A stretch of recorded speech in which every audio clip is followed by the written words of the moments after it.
Hi అండి, నమస్తే. Welcome to my kitchen. ఈరోజు రెసిపీ గోంగూర చట్నీ అండి.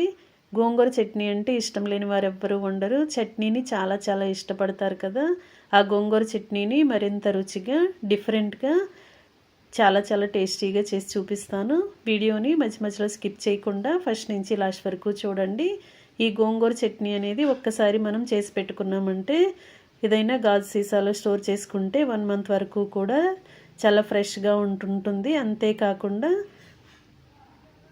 డైలీ ఇడ్లీ దోశల్లోకి చట్నీ చేసే అవసరం లేకుండా ఈ గోంగూర చట్నీతోనే సర్వ్ చేసుకోవచ్చు. చాలా చాలా రుచిగా ఉంటుంది. వీడియోని స్కిప్ చేయకుండా చూడండి. ముందుగా మనం గోంగూరని ఇలా కట్ చేసుకుని ఎక్కువగా వాటర్ పోసి ఇసుక అనేది ఏమీ లేకుండా బాగా శుభ్రం చేసుకుని ఒక గిన్నెలోకి పెట్టుకోవాలి. తర్వాత మీ ఘాటుకి తగ్గట్టుగా కొన్ని ఎండుమిర్చిని కాడలు ఒలుచుకొని గిన్నెలోకి పెట్టుకోవాలి. అలాగే పచ్చిశనగపప్పు, మినప్పప్పు, జీలకర్ర, వెల్లుల్లి రెబ్బలు కూడా తీసుకుని పక్కన పెట్టుకోండి. స్టవ్ ఆన్ చేసి కళాయి పెట్టుకుని 1 టేబుల్ స్పూన్ ఆయిల్ వేసుకుని 2 టేబుల్ స్పూన్ల వరకు పచ్చిశనగపప్పుని కళాయిలో వేసుకుని దోరగా ఫ్రై చేయండి. గరిటతో ఇలా కలుపుకుంటూ ఫ్రై చేస్తే అన్నీ కూడా ఈవెన్గా ఫ్రై అవుతాయండి. బాగా క్రిస్పీగా ఫ్రై అయిన తర్వాత అన్నీ తీసి ఒక గిన్నెలోకి పెట్టుకోండి. అదే కళాయిలోకి 2 టేబుల్ స్పూన్ల వరకు ధనియాలను వేసుకుని 1 టీ స్పూన్ వరకు జీలకర్రను కూడా వేసుకుని వాటిని కూడా గరిటతో బాగా కలుపుకుంటూ క్రిస్పీగా అయ్యేంత వరకు ఫ్రై చేయండి. ఫ్లేమ్ మాత్రం మొత్తం తగ్గించి ఫ్రై చేసుకోండి, లేదంటే మాడిపోయే ఛాన్స్ ఉంటుంది. చట్నీకి టేస్ట్ అనేది కరెక్ట్గా రాదు. లో ఫ్లేమ్లోనే మనం వీటిని ఫ్రై చేసుకోవాలి. జీలకర్ర, ధనియాలు వేగిన తర్వాత 1 టీ స్పూన్ వరకు మినప్పప్పును కూడా వేసుకుని బాగా ఫ్రై అయిన తర్వాత 2 టేబుల్ స్పూన్ల వరకు తెల్ల నువ్వులు కూడా వేసుకోండి. తెల్ల నువ్వులన్నీ కూడా బాగా ఫ్రై అయిన తర్వాత స్టవ్ ఆఫ్ చేసుకుని అన్నీ కూడా తీసి ఒక ప్లేట్లోకి పెట్టేసుకోండి.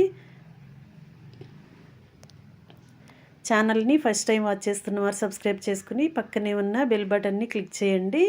నేను పెట్టబోయే రెసిపీస్ అన్నీ కూడా మీ ఫోన్కి నోటిఫికేషన్ వస్తుందండి. ఓపెన్ చేసి చూడండి, మీరు కూడా ట్రై చేయండి. మీకు కూడా రెసిపీస్ అనేవి బాగా నచ్చుతాయి. ఇప్పుడు మొత్తం అన్నీ కూడా ప్లేట్లోకి తీసుకున్న తర్వాత అదే కళాయిలోకి తొడిమెలు తీసుకుని పక్కన పెట్టుకున్న ఎండుమిర్చిని కూడా వేసుకుని బాగా కలుపుకుంటూ ఫ్రై చేయండి. వాటిని కూడా బాగా ఫ్రై అయిన తర్వాత అన్నీ కూడా ఒక ప్లేట్లోకి తీసేసుకుని ప్లేట్ పక్కన పెట్టి బాగా చల్లారనివ్వండి. మనం ఫ్రై చేసిన ఇంగ్రీడియంట్స్ అన్నీ కూడా బాగా చల్లారనిద్దాం. అదే కళాయిలోకి శుభ్రం చేసి పెట్టుకున్న గోంగూరని ఇలా వేసుకోండి.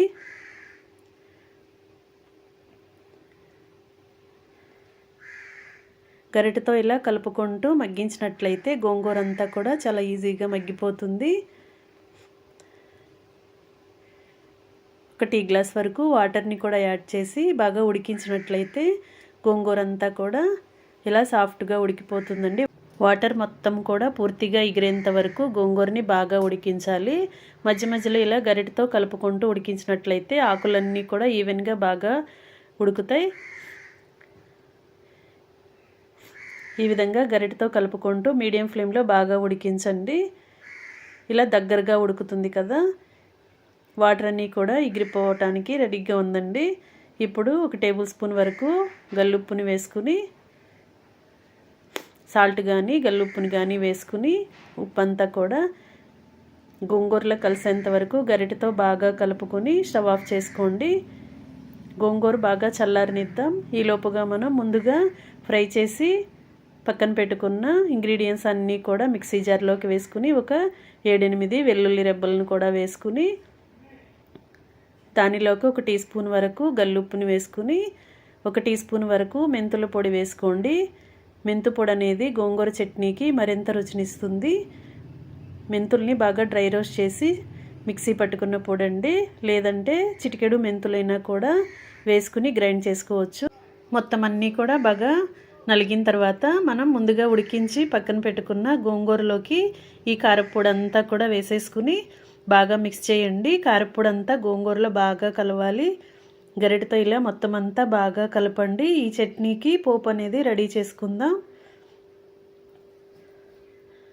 స్టవ్ ఆన్ చేసి ఏదైనా గిన్నెను పెట్టుకుని 2 టేబుల్ స్పూన్ల వరకు ఆయిల్ వేసుకుని దంచుకున్న వెల్లుల్లి రెబ్బలు ఒక 5-6 వేసుకోండి. అలాగే కొన్ని ఎండుమిర్చి ముక్కలు వేసుకుని కొంత కరివేపాకు కూడా వేసుకుని పోపు దినుసులు యాడ్ చేద్దాం. శనగపప్పు, మినప్పప్పు, ఆవాలు, జీలకర్ర, చిటికెడు మెంతులు కూడా యాడ్ చేసి కొంచెంగా ఇంగువ కూడా వేసుకోండి. ఇంగువ అనేది చట్నీకి మరింత టేస్ట్ని ఇస్తుంది. ఈ పోపు అంతా కూడా బాగా క్రిస్పీగా ఫ్రై అయిన తర్వాత స్టవ్ ఆఫ్ చేసుకుని మనం ముందుగా కలిపి పెట్టుకున్న గోంగూర చట్నీలోకి ఈ తాళింపు అంతా కూడా వేసేసుకుని ఆయిల్ అంతా కూడా చట్నీలో కలిసేంత వరకు గరిటెతో బాగా కలపండి. ఈ టైంలో మనం సాల్ట్ చూసుకుని మీ టేస్ట్కి తగ్గట్టుగా ఉందో లేదో చెక్ చేసుకుని చట్నీని బాగా చల్లారిన తర్వాత ఏదైనా గాజు సీసాలోకి స్టోర్ చేసుకున్నారంటే చట్నీ అనేది నిల్వ ఉన్న కొద్దీ కూడా టేస్ట్ అనేది చాలా చాలా బాగా పెరుగుతుందండి.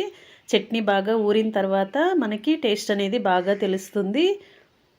ఒక 1 మంత్ వరకు అయినా కూడా ఈ చట్నీని నిల్వ చేసుకోవచ్చు.